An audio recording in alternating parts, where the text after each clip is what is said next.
Hello everybody and welcome to Profit Mission Control. Matt Trader coming to you tonight to talk about the week of November 16th. We'll do a quick recap, see what stocks launched this week, how we performed, and talk about other topics. So first of all, I want to talk about how the market shaped over the last week. So we talked about last week the SPY starting to show, was trying to recover. We ended up last week in the green, well, on this kind of hammer bar. And we talked about the fact there was two gaps that still need to be filled down here, one over here and then one down there. And that gap started Monday. We had a huge sell-off, closing this gap, breaking below the 200-day moving average, below the 5, below the 9, and below the 20, which is all bad news. We traded sideways for a couple of days, still choppy, and then we pushed on November 14th all the way down to almost closing this gap here. We didn't close it, and then next day we had a further sell-off with a big reversal back up, which is a good sign on above average volume. So that might be the glimmer of hope for the SPY this week. So not only did we recover, we closed this gap, we recovered, and the following day on Friday, we had another above average volume and pushed a little bit, covering the 5 and the 8 and touched the 20, but failed to hold above the 20-day moving average. We also fell below this trend line, kind of like a channel that we've been trading in maybe over the last couple of weeks, 2 to 3 weeks. So we fell below that channel and we failed to break back into it. So next week will be very, very interesting to see what happens. We'll see if the SPY decides to continue to push higher, maybe challenge the 200-day moving average again, give us maybe some sort of recovery into this zone. Otherwise, things might not be very good. So we might actually reverse and potentially fall below. And then we start trying to test, I guess, all these support levels here, which are prior support levels back from October and all the way back through March and February timeframe. So again, the SPY is still undecided. It's not the perfect place to be trading, especially if you're going long, although shorts have also been suffering a little bit. The idea there, the only good thing is that we close these gaps, so the SPY has no excuse to continue to fall down unless the overall appetite is not there for buying. Same story on the IWM. Actually, IWM is showing still very kind of weak.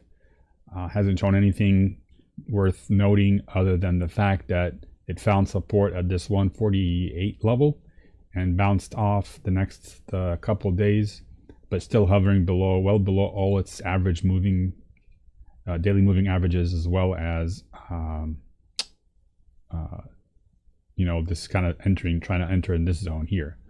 So IWM, only good thing here is we had some convinced buyers that came in above average to push it higher on Friday. So we'll see how next week shapes up. So from the launch list perspective, we ended up with a losing week. Before I get into that quickly, I have two frequently asked questions that I've been getting lately, and I want to clarify them in case you're following me and want to understand a little bit more what's going on. First question is, why are all my stock picks less than $25 for the launch list? So I explained that back last year when I was starting this $2,500 challenge, and I've initially started with stocks below $15, and then I pushed that to $25. In fact, I am at a position where I could increase the stock price, but the reason why it's tagged at $25 is a combination of my equity, my buying power, as well as the number of trades I want to be in during a given day.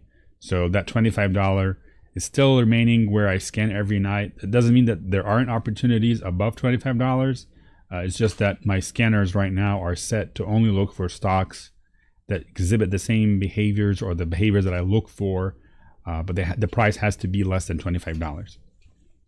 So that's the first question. The second question is, why is my share size different between my 2.5K challenge launch list that I publish every night and what people mostly see on the command center, which is my automated trading software on Excel that I'm still in beta testing?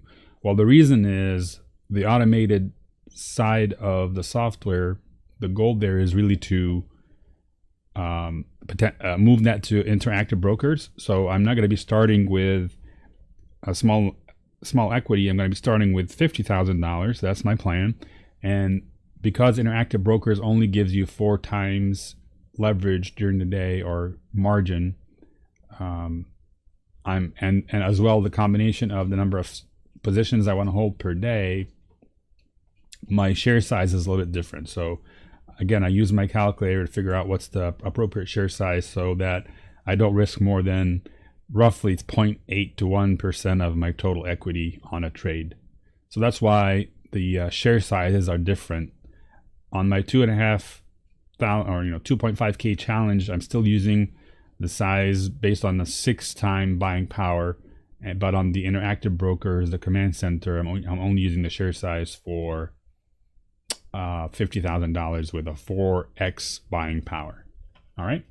So I hope that clears those 2 questions that might be confusing if you're following me and not sure about why I chose different share sizes for both paths, I guess. So having talked about that, let's talk about the launch list. So this week we had 6 losers. Sorry, we had 9 total launches, 6 losers and 3 winners. And I would say this was by far a very slow week. I mean, we typically trade or work with about 20 to 25 launches. That's kind of the average of the last, I would say, 4 to 5 weeks, maybe even more.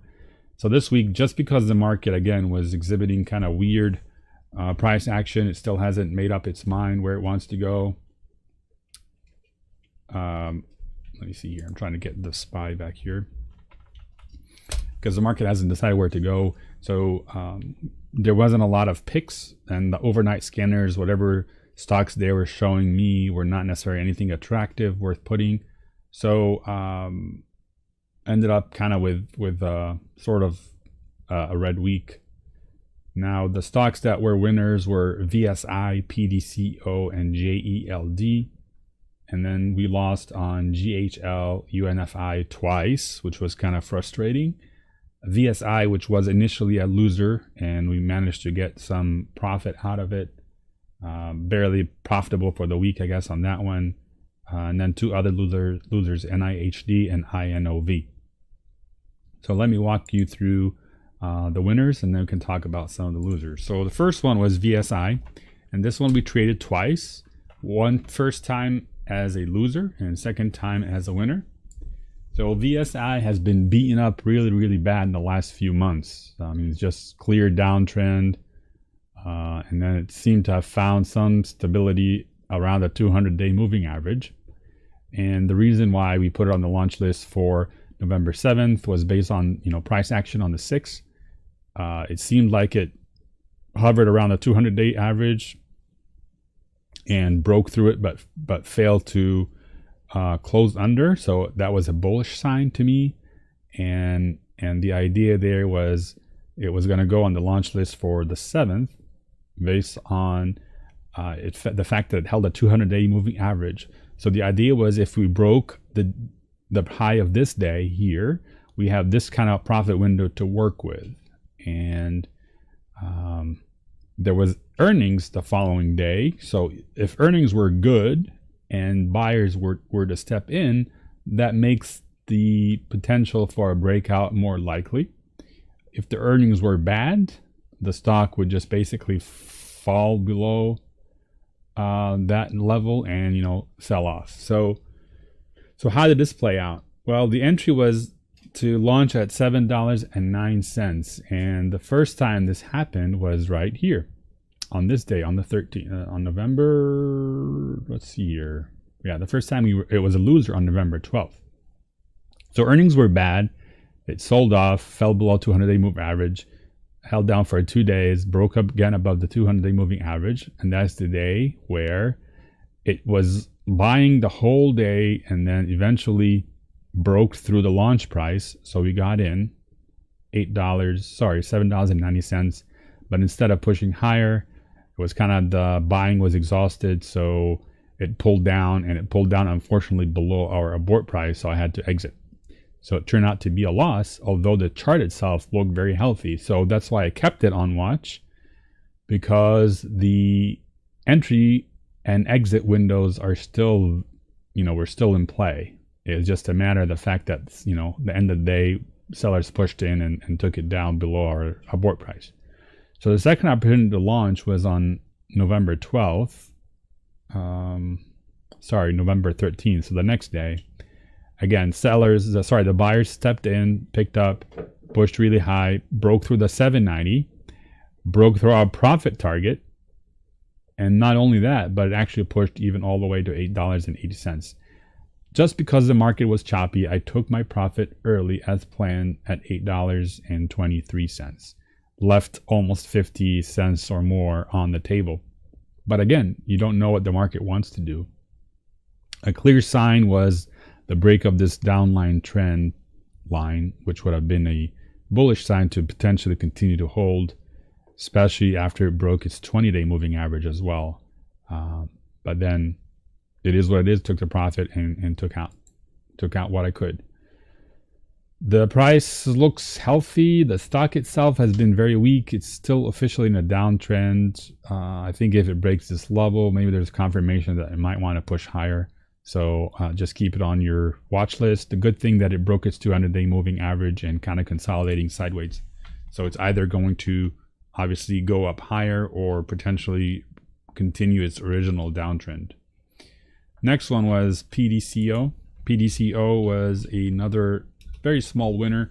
This one came on our radar on Friday based on the price action on Thursday the 15th. So we put it on the launch list for the 16th. PDCO is been consolidating and looking at this gap here. So sorry, I know you can't see it here. Let me pull it back here. So yeah, this gap here is in play, or getting close to being in play. So that's why it was kind of attractive. Not only that, it had broken the 200-day moving average, and all the daily moving averages are pointing upwards with slightly above average volume. So there's some buyers stepping in here. So the idea there was to break. The entry would be a break of the high of this day, with a potential push to where it found resistance in the past right here before entering even this gap area. So it looked like there was a reasonable profit target of about 40 cents, 38 to 40 cents. And it did work out, and launched on Friday like clockwork, made all the way to 1 cent below our profit target, which was 25.80. It made it to 25.79. Unfortunately, I was greedy, tried to potentially squeeze at least to get to the profit target. It didn't work out. It sold off the rest of the day, and I ended up taking a smaller than desired profit, but it's still a profit at $25.59. So this stock looks interesting. It's very bullish, and it's coming to, like I said, challenge this gap area above. So it might consolidate a little bit before trying to push higher. But it was a good winner. Could have been better, but at least we came up with it as a winner. The next one was JELD. JELD, again, another stock that is flirting with this gap area, and it's been doing it for a few days. The reason why it looked attractive here, obviously, was because it was pushing higher with an above average volume. So we put it on the launch list for November 9th, and it actually launched on the 12th. So over here was the day we entered. Again, the idea was to break the high of this day over here, and then potentially enter the gap area and give us a squeeze. I was looking for about 50 cents on that one. No, sorry, 75 cents on that one. Just because there was no resistance. So it launched on the 12th. It only gave us it gave me not a whole lot. 18.28 is when I took profit. Again, I think this was closing down, and at the end of the day, I didn't want to hold it overnight. It wasn't giving me a lot of where I wanted to, so I exit that trade with a very slight green profit on that one. I think this stock will continue to kind of challenge this area before it starts to test potentially the gap. It is below the 150 and 200 daily moving averages, so the selling pressure still may be there. All right, let's talk about the losers. First loser was GHL, which was a winner that turned to become a loser. Again, this came on Friday, so it looked really good because of the prior volume buildup here with increased price. So we had, the sell-off, consolidated, pushed back, another higher low, pushed higher, so it became attractive after this day here. The idea was to try and break the high of this day and push to test the 200-day moving average. That was the trade thought there. So it did break that value. It pushed towards the 200-day moving average. The high of the day was about 24.98 or something. We wanted to take profit at 25.15. It didn't give us that and actually sold off. So pretty much exited almost flat toward the end of the day, losing only, I think, 4 or 5 cents on that one, 6 cents. So it wasn't a big loss. It wasn't a big winner either. I think the setup is still in play, potentially testing, the 25.15, unless it just collapses and falls off. But worth watching again to see if it can test the 200-day moving average. The next one, which is kind of frustrating one, UNFI. Well, that one I lost twice on it. And the reason why this became very attractive is just a huge volume bar here. Looked like there was definitely some interest on the stock, and we put on the launch list for the following day on the 12th with the idea to break the intraday level here on the 9th that was corresponding to the high of this prior resistance area. So if you broke this resistance, then it could push maybe to this resistance here, which is $25. So the first launch occurred on November 13th. Sorry, the 12th. So the day it launched, the day I put it on the launch list, it launched. It broke this resistance and pushed higher, but didn't make it all the way to our profit target. And then it sold off the following day. It sold off the same day, all the way down, exited, and it still looked good. So the next day I traded again once it broke through the launch price, but then it decided to sell off again, and it's been selling off since then. Kind of a lot of doji candles here that show a lot of indecisiveness, but I think just based on this volume here, there's something interesting about the stock where it might potentially, if it breaks this level again, maybe 24.50 or 24.60, there's potentially to push to at least this 25.30 area. That's kind of what I'd be looking for, just based on this region here. So that was twice. We talked about VSI. Next one was NIHD. That one is another disappointing stock. It's actually showing very strong relative performance above all its intraday its daily moving averages. We put it on the launch list based on the price and action here. This day it opened, pushed higher, sold off.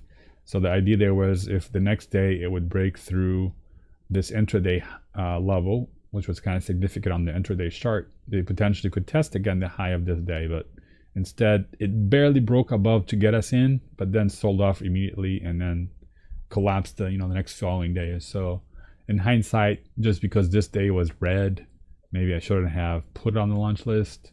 There was definitely indication there was more sellers here than buyers.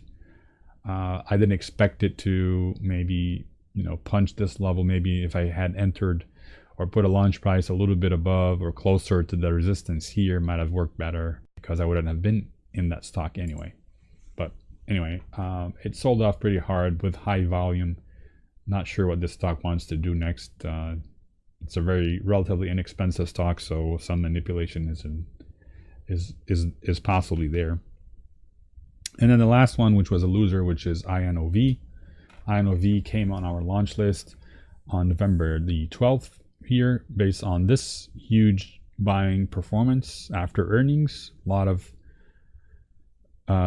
bullish engulfing candles with above average volume, and it broke its 200-day moving average, so it looked attractive. It looked attractive where? Above this level here, which corresponds to a prior resistance. So this was kind of our entry price above this area here with a little gap to play. That would be our profit window, as well as maybe potentially to push against the this level of resistance here. So put on a launch list for the 12th. What it did on the 12th is it did break through our launch price, pushed almost 75% of the way to the profit target, didn't take profit, ended up selling off as a loser and exiting at $11.36, which was our abort price. So 2 days after, same setup plays out better, right? It launches again at the launch price, pushes all the way through our profit target and a little bit, then sells off again. So there's definitely a lot of struggle around this area, and the setup itself made sense. It just, the timing wasn't very good, so we ended up incurring a loss on that stock. And that is it for this week. So we were down 3,200 roughly on the week for this launch list week. Now next week for Monday I have 4 candidates. I'm going to talk about them maybe in a separate video, but we'll see closely, we'll watch closely IWM and the SPY to see what the markets decides to do. If we continue to be choppy like that, then that's not good. There's no good hope for a solid Santa rally, but we'll see. So with that, I hope you guys have a great evening, and I will talk to you later.